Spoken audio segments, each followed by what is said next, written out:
नमस्कार, आप देख रहे हैं ब्रेकिंग बिहार। अभी हमारे साथ कांग्रेस नेता आशुतोष कुमार शर्मा हैं। इनसे बात करेंगे। पप्पू देव की जो मौत हुई है उस पर कई सारे सवाल उठ रहे हैं, उस पर आशुतोष जी क्या सोचते हैं? आशुतोष जी, पप्पू देव की जो मौत हुई है उस पर आप क्या कहेंगे? पप्पू देव की मौत कहाँ हुई, हत्या हुई है।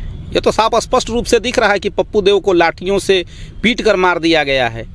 इसमें पोस्टमार्टम रिपोर्ट तो बाद में डॉक्टर देंगे। बिहार की जनता या जो भी आम आवाम है, जो भी लोगों ने उस फोटो को देखा है, तो उसका पोस्टमार्टम रिपोर्ट तो साफ स्पष्ट दिख रहा है कि इतनी लाठियों से बेदर्दी से पीटा गया है। और पीटा गया है तो वो पीटने वाला व्यक्ति जो है पूर्वाग्रह से ग्रस्त है। पूर्वाग्रह मानसिकता से ग्रस्त व्यक्ति कोई पीटा है और पीट कर जान ले लिया है। तो कोई व्यक्ति थोड़ी, वो तो पुलिस ने पकड़ा था। पुलिस में जो महकमे में लोग बैठे हुए और राजनीति कर रहे हैं, वो भी लोग जातीय मानसिकता से पीड़ित हैं। वो अपना नया इमेज बना रहे हैं। आपका क्या नाम है कि पुलिस भी जो है वो जाति देखकर काम कर रही है? आप स्पष्ट रूप से दिख रहे हैं कि मुंगेर में क्या हो रहा है, पप्पू देव के साथ क्या हुआ, अन्य लोगों के साथ क्या हो रहा है। पुलिस तो पूरी तरह मतलब नीतीश कुमार के इशारे पर काम कर रही है।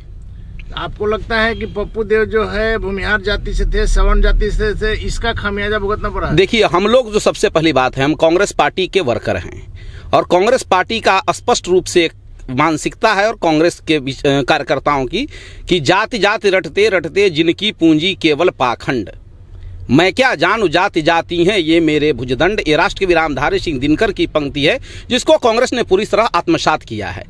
किसी भी व्यक्ति के साथ अगर अनैतिक अत्याचार होता है, निर्मम हत्या होती है, तो उसके खिलाफ हम सर्वदा खड़े हैं। यह गांधी की विचारधारा कहती है। न्यायालय किस लिए बना है? न्यायालय इसीलिए बना है कि किसी अपराध में अगर व्यक्ति संलिप्त है तो दंड देगा। वो तो दंड देगा, पुलिस नहीं दंड देगी। पुलिस दंड। और दूसरी बात, हमको तो जहां तक पता चला है, वो व्यक्ति किसी मामले में उस पर वारंट नहीं था, किसी मामले में आरोपित नहीं था। नहीं, लेकिन पुलिस का नाम है कि वो कोई जमीन जो है उस पर घेराबंदी के लिए आ रहे थे। तो इस तरह से रात में उठाकर उसको लाठियों से पीटकर जान ले लेंगे, ये कहाँ की पुलिस की न्याय? पुलिस का ये भी का नाम है कि हार्ट अटैक से मौत हुई है। ये तो और हास्यास्पद बात है। विडंबना है कि पुलिस ऐसी बातों को कहती है और लोग छापते हैं, अखबारों में ऐसी बातें छपती है और लोग इस पर विचार भी करते हैं।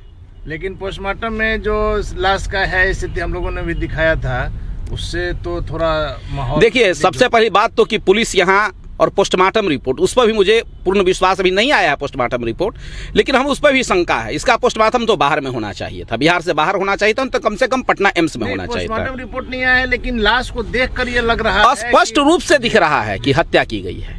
स्पष्ट रूप से दिख रहा है। कांग्रेस पार्टी देश की सबसे बड़ी पार्टी मानी जाती है। वैसी स्थिति में आप उस पार्टी के एक वर्कर हैं और ऐसी घटना हुई है, आप लोग इस सरकार में साथ भी रहे हैं। कांग्रेस पार्टी ऐसी किसी भी अनैतिक कार्यों का विरोध करती है जो न्यायानुकूल नहीं हो। तो इसके लिए आगे आप लोग की क्या कार्रवाई होगी, क्या रणनीति? हम लोग तो, हमारे विधायक दल नेता ने स्पष्ट रूप से कहा है कि सीबीआई जांच होनी चाहिए। अजीत शर्मा जी ने मुख्यमंत्री और अखिलेश बाबू ने भी इस पर, डॉक्टर अखिलेश प्रसाद सिंह हमारे राज्यसभा सांसद, उसने भी रोष प्रकट किया उन्होंने भी। और हम आगे भी इस पर, कल एक टीम गई थी जिसमें कांग्रेस के बहुत सारे साथी गए थे, धर्मवीर शुक्ला वगैरह बहुत सारे साथी गए थे जो वहाँ पप्पू देव के परिजन से मिले हैं। अजीत शर्मा ने मुख्यमंत्री जी को लेटर भी लिखा है। और कांग्रेस क्या कर सकती है? हम लोग तो जब संवैधानिक तरीका है उससे उसका प्रतिरोध करते हैं, संवैधानिक तरीके से विरोध करेंगे। पप्पू देव के साथ जो हत्या की गई पप्पू देव की, उसके लिए हम न्याय की मांग करेंगे और सर्वथा लड़ाई लड़ेंगे। अगर न्याय नहीं मिला तो कांग्रेस क्या करेगी फिर?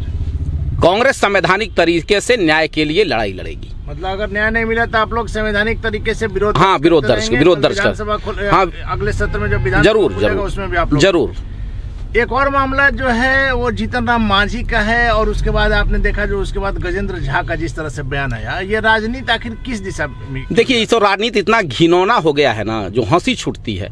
ये सारे लोग प्लान वे में ये सब करते हैं। ये एक दूसरे से मिलेंगे तो हंसी ठिठोली करेंगे और कहेंगे कि हम कैसा बोले। बड़ी चर्चा हुई, मतलब आम जनता इनको देखे, इनके चरित्र को। तो मांझी जी की सुरक्षा भी बढ़ा दी गई है। मांझी जी तो मोदी जी के चारण में है। अरे मोदी जी पूरे देश में घूम घूम के पंडित नेहरू को गाली दिए। मोदी जी पूरे देश में घूम घूम कर पंडित नेहरू को गाली दिए और ब्राह्मण राजनीति को तो पूरी तरह समाप्त कर दिया देश में मोदी जी ने। मांझी जी तो फॉलो कर रहे हैं, चारण कर रहे हैं मोदी जी के कि कुछ और लाभ ले लें। लेकिन ये जो गजेंद्र झा ने जिस तरह का बयान दिया उसको आप क्या कहेंगे? 11 लाख भाजपा की संस्कृति यही है। भाजपा की संस्कृति यही है। लेकिन बीजेपी ने तो कार्रवाई भी कर दिया। अरे भाई वो लोग गोडसे मानना होगा कि उन्होंने तुरंत कार्रवाई किया और उनको नोटिस थमा दिया। ये कौन सी कार्रवाई है? मांझी जी भी उनके साथी हैं, गजेंद्र झा जी भी उनके हैं। ये सारा खेल गोडसे प्रकृति के लोगों का है, गोडसे विचारधारा के लोगों का ये सारा खेल है। जातीय वैमनस्यता फैलाना, धार्मिक वैमनस्यता फैलाना, उसका लाभ लेना। मुख्यमंत्री जी की यात्रा के विषय में आप क्या कहेंगे जो आज से शुरू हुई? ये डपोर संघ की यात्रा है और कुछ है नहीं। ये डपोर संघ है, पूरी तरह हवा खड़ा करना है। आम जनता इतना पीड़ित है जिसकी आप कल्पना नहीं कर सकते हैं। उसमें यात्रा लेके निकलते हैं और प्रायोजित यात्रा रहती है। वही लोग मिल सकते हैं जो मुख्यमंत्री जी के समर्थक हो, वही लोग मंच सामने परिसर में रहेंगे मिलने वाले, जो कहीं से कुछ बोले नहीं। तो आपने सुना डॉक्टर आशुतोष शर्मा के क्या विचार हैं पप्पू देव से लेकर मांझी कांड पर। आप देख रहे हैं ब्रेकिंग बिहार, खबरों का सिलसिला जारी है। आप बने रहें ब्रेकिंग बिहार के साथ।